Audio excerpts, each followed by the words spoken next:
Asante sana. Asante. Habari za nyumbani huko? Mbaya tu. Nini tena baba? Baba mko, mimi nikwambia ukweli bwana. Mimi bora niongee ukweli.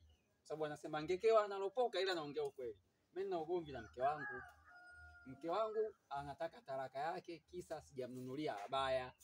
Kwa hiyo anachotaka yeye abaya. Apiki, tunalala mzungu wa tatu. Bora tunaleta mzungu wa nne, tunalala mzungu wa tatu. Yeye uvunguni, mimi kitandani. Neti hata haweki. Kwa hiyo nikaona mambo yasiwe mengi. Nikaamua tuje huku baba mkwe. Tatizo ni abaya mwenyewe. Hapo huyo kama mimi namsingizia.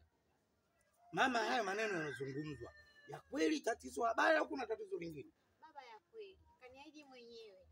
Nifunge Ramadhani yote, nikimaliza tu ananunulia abaya. Mpaka leo viungu sasa hivi vitatu hivi, abaya sijaliona. Sijaona kuku mimi, sijaona chochote hapo nyumbani. Baada ya kumuona yeye na masuruali yake tu.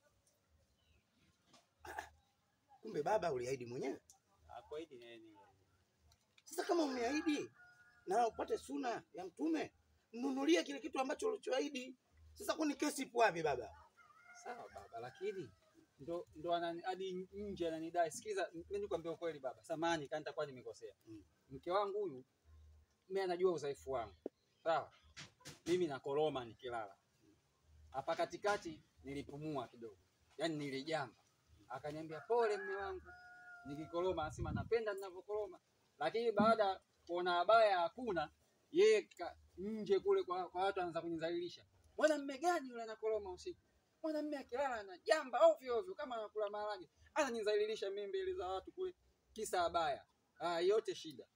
Huyu mke wangu alikuwa kila siku mimi ananiletea sabuni chooni. Juzi kaniletea unga. Mimi naogea sabuni ya unga. Naogea sabuni ya unga. Kaniletea unga, visa vimezidi. Ndio nikasema bora tuende kwa baba mkwe. Yote mimi nimekubali, sawa, ndio nimeahidi. Na sijui nisipomnunulia abaya na baba mkwe. Nikwambie, alileta abaya ingie motoni, maana ndoa zinavunjika kwa sababu ya sawa. Ishi hapo hapo. Alileta abaya, moto unamuhusu. Kwa sababu ndoa zetu zinakuwa zinaharibika kwa sababu yake. Mwanangu, nikwambie kitu kimoja. Huyu abaya lazima amununue. Kwa sababu kaahidi. Umeelewa mama? Nimeelewa baba. Ila mimi hapa nyumbani siondoki bila abaya. Sasa baba, ni hivi. Mimi nilimficha tu na kibubu changu. Na sehemu nimekichimbia. Kwa kuwa niliahidi na mke wangu nampenda sana. Kwa hiyo mimi nitakachokifanya, nitaenda kuvunja kile kibubu.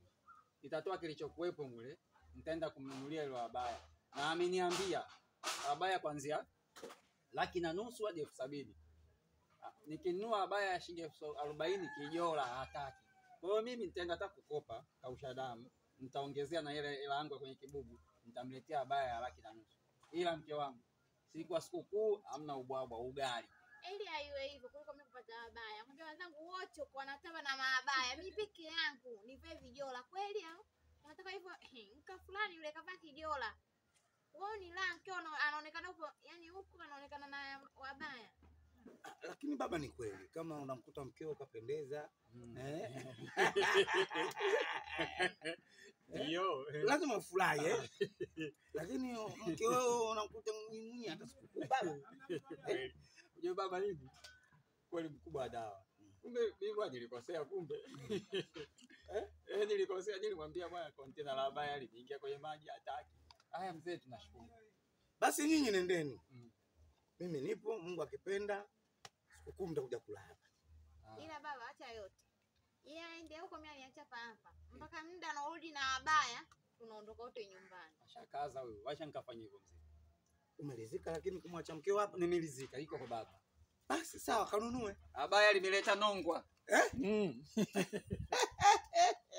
mwanaume wabaya 70 tu linamshinda. Hii makubwa hiyo ndoa itanishinda tu. Kama atashindwa kununulia, kwa vile mimi mko wangu nampenda. Ndani na 170,000. Nakupa 150,000. Baba, ile maana alionioa kitu gani? Si ndaje mimi nivae? Basi sawa, nimekuelewa mwanangu. Basi mko mimi ninge kwanza huko ndani. Haya. Maana panya hata kumalisha ngoje sijabadilisha.